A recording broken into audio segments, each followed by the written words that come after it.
Hello students, I am Sarika Sahu, Assistant Professor in Bharati College of Pharmacy.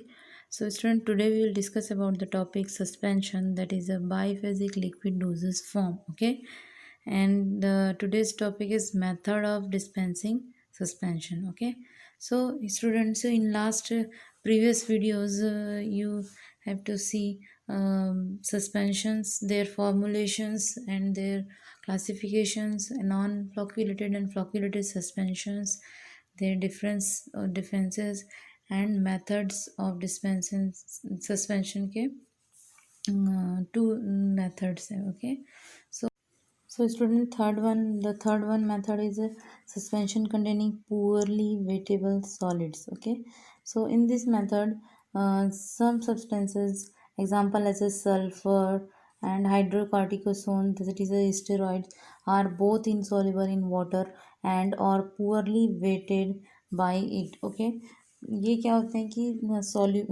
हमारा liquid है, ठीक है, continuous phase है, उसमें ये ठीक से वेट नहीं होते हैं, डिफ्यूज़ नहीं होते हैं, ठीक है, और वाटर में ये क्या होता है कि इनसॉल्युबल होते हैं, ठीक है. So those are produces clumps and it is difficult to disperse in aqueous liquids. ठीक है, तो ये क्या होते हैं कि जो हमारा कंटिन्यूस फेज है उसमें ये ईजिली मिक्स नहीं हो पाते हैं. ओके, ईजिली मिक्स नहीं हो पाते हैं. Okay, so also produce foam on shaking because it is stabilized by the film of unweighted solid at the liquid or air interface. ठीक है, तो ये क्या होते हैं कि हम इसको हम जब शेक करते हैं तो ये क्या करते हैं, फोम प्रोड्यूस होते हैं. ठीक है, क्योंकि स्टेबल नहीं होते हैं, ये stabilised by the film of unwetted solid at the एक इंटरफेस बन जाता है लिक्विड और एयर के बीच, एयर का इंटरफेस बन जाता है जिसमें कि ये स्टेबल हो जाते हैं. ठीक है, और ये ठीक से फिर वेट नहीं हो पाते. ठीक है, ये अनवेटेबल सॉलिड हो जाते हैं. ठीक है,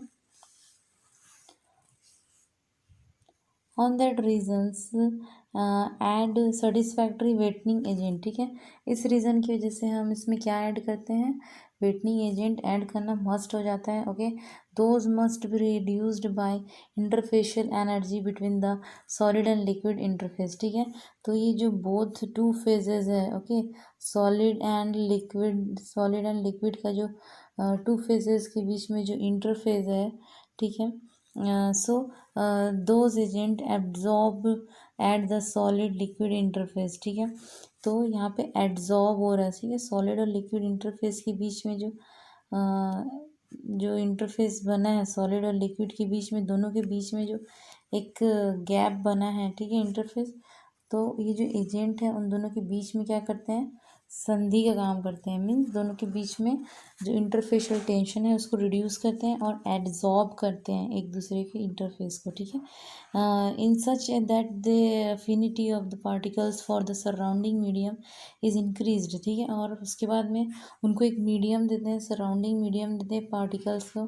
ठीक है, while the inter particular forces are decrease. ठीक है, इससे क्या होता है कि इंटर पर्टिकुलर जो फोर्स है, ठीक है, इंटर पार्टिकल्स का जो फोर्स है वो क्या होता है, डिक्रीज हो जाता है. ठीक है, और ये एक दूसरे में मिलने नियरली क्लोज हो जाते हैं. ठीक है, एक दूसरे को डिफ्यूज़ करने की कोशिश करते हैं. ओके, सो इसके एग्जांपल में हम देख लेते हैं, alcohols in tragacanth mucilage. Okay, then glycerin and glycol in sodium alginate. Okay, then quillaia extract have been used in sulphur lotions. ठीक है, सल्फर लोशन में हम यूज़ करते हैं.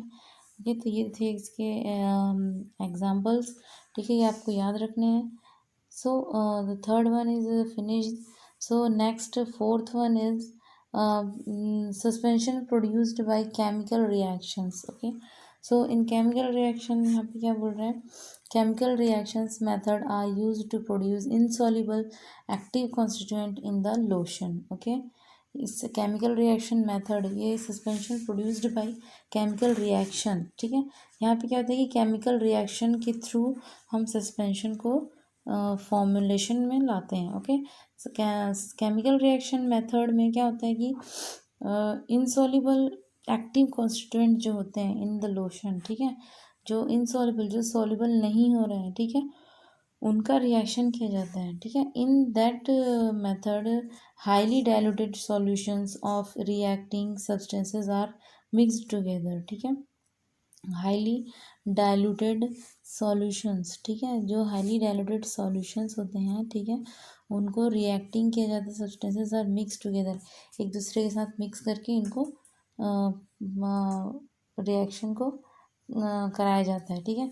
सो as to form very finely divided precipitates that can be easily distributed, ठीक है। फिर क्या होता है कि ये फाइनली डिवाइडेड प्रेसिपिटेट जो है वो फॉर्म करते हैं and distributed through out the liquid on the shaking, और जब इसको हम शेक करते हैं तो ये इवनली डिस्ट्रीब्यूट हो जाते हैं पूरे लेयर्स में, ठीक है। Precipitates so formed are generally diffusible in nature, therefore no need any suspending agent, ठीक है।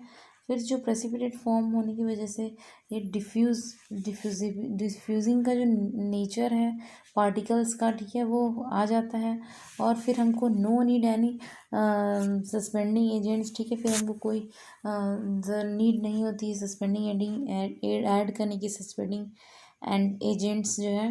देन जिंक सल्फेट लोशंस जो है वो प्रोड्यूस्ड बाय दिस मेथड, ठीक है, इस मेथड से हम प्रोड्यूस किया जाता है, ठीक है।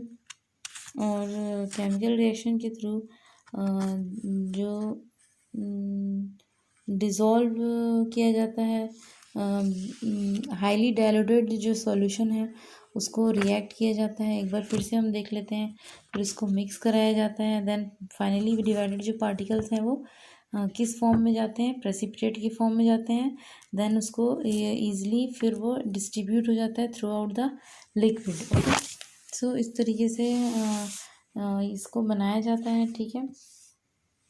अब इसकी पैकेजिंग देख लेते हैं हम सस्पेंशंस की।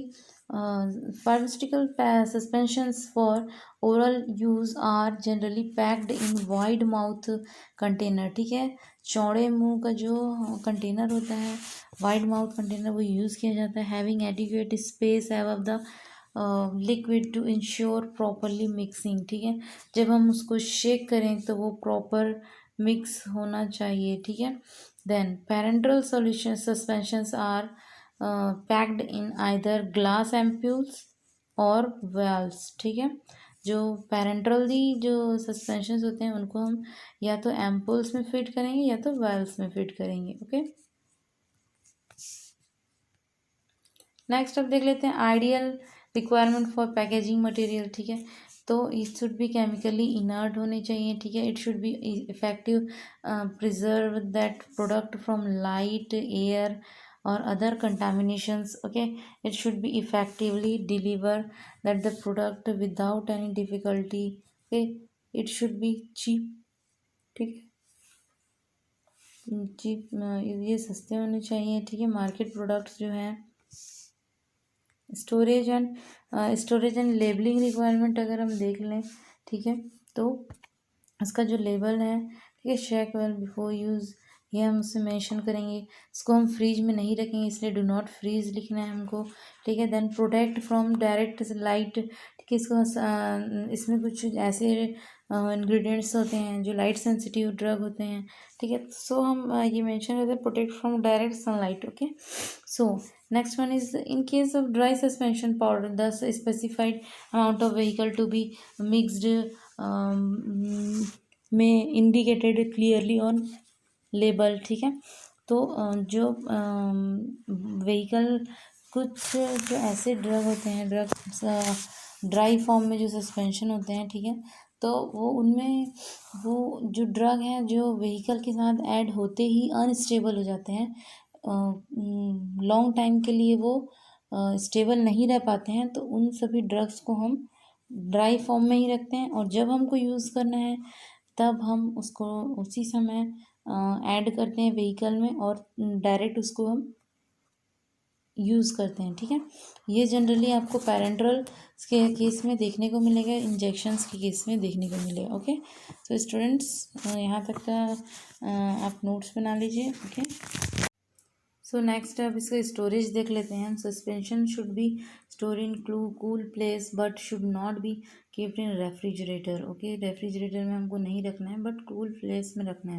Okay, next one is freezing at very low temperature should be avoided which may be lead to aggregation of suspended particles. ठीक है, जो फ्लॉक्स फॉर्म होते हैं, पार्टिकल्स के जो गुच्छे फॉर्म होते हैं, ठीक है, एग्रीगेट्स, ठीक है, तो वो उससे हमको बचना है। ठीक है, सो अवॉइड करना है। Then stored at controlled temperature from 20 to 25 degree Celsius. Okay, 20 to 25 degree Celsius ये हमको मेंटेन करना है टेम्परेचर, किसके लिए? सस्पेंशंस के लिए। ओके स्टूडेंट्स,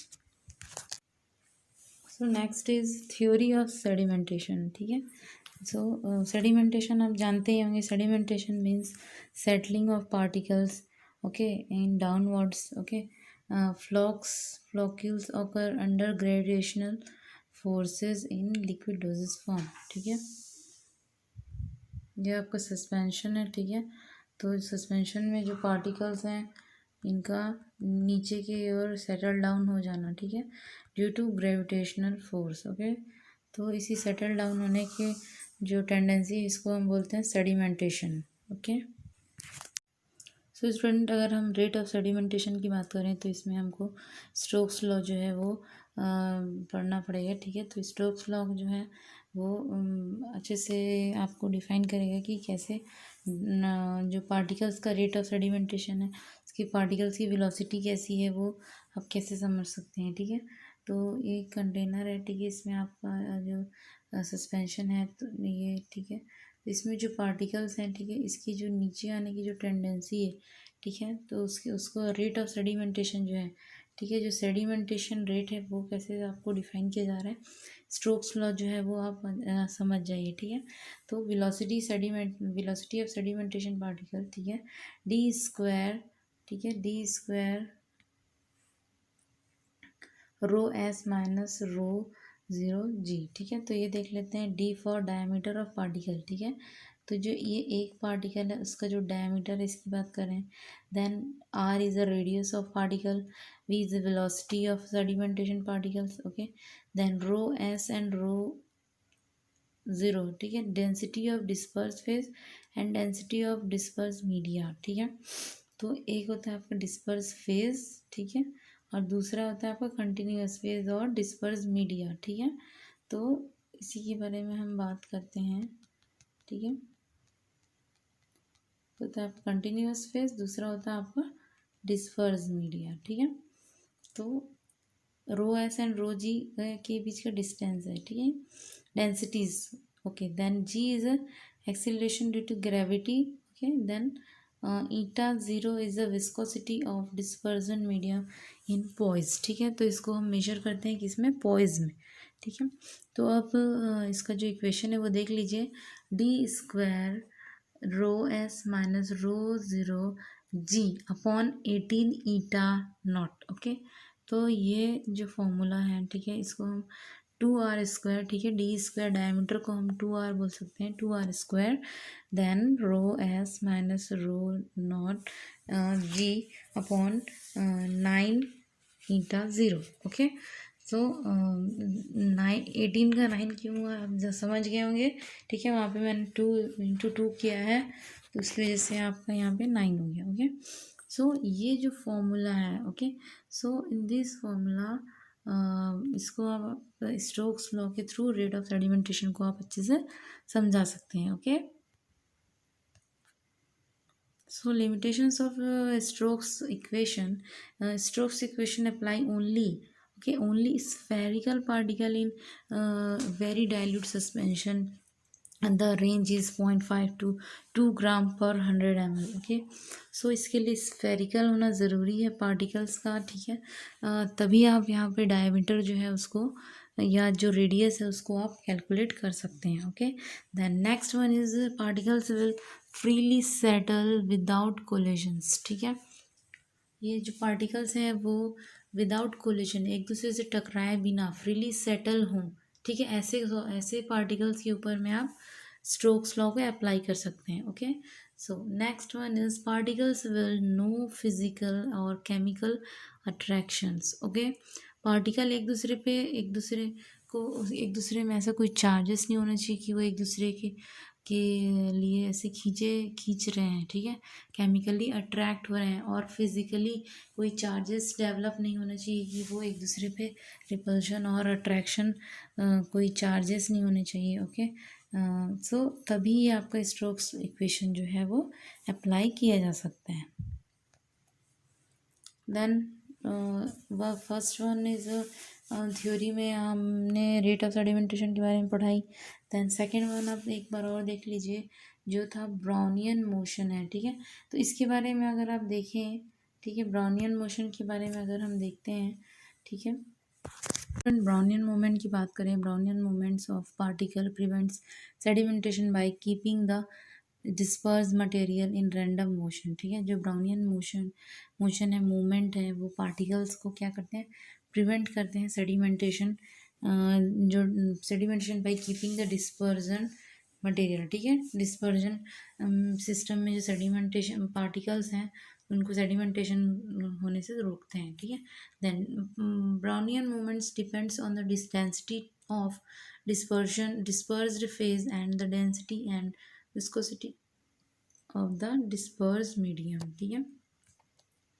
आपका जो ब्राउनियन मूवमेंट है डिपेंड्स ऑन द डेंसिटी, ठीक है, वो क्या करता है, पार्टिकल की डेंसिटी पे डिपेंड करता है, of disperse phase and density and viscosity of dispersion medium, ठीक है।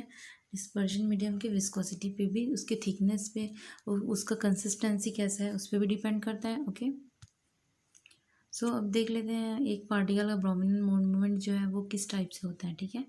तो ये पार्टिकल्स हैं, इसका यहाँ पे ब्रोमिनेंट मूवमेंट हुआ, तो ये जिगजैग पैटर्न में, इस तरीके से ये जिगजैग पैटर्न में ये ब्रोमिनेंट मूवमेंट जो है वो इस तरीके से ट्रैवल करता है, ठीक है। So, if Brownian movement can be observed, if particle is about 2 to 5 micrometer, okay, 2 to 5 micrometer होना ही चाहिए, when the density of particle and viscosity of medium are favorable, ठीक है। और ये जो टर्म्स एंड कंडीशन है वो इसके फेवरेबल होनी चाहिए, तभी आपका ब्राउनियन मोशन जो है वो काम करेगा। सो स्टूडेंट, यहाँ तक कि इनफ है आपके लिए सस्पेंशन का जो टॉपिक है। नेक्स्ट अब हम जो आपका इमल्शन है, ठीक है, बाईफिजिक लिक्विड डोजेस फॉर्म में जो सेकंड जो हमारा डोजेस फॉर्म है इमल्शन, ठीक है, वो नेक्स्ट वीडियो में हम स्टार्ट करेंगे। ओके स्टूडेंट्स, तब तक के लिए थैंक यू।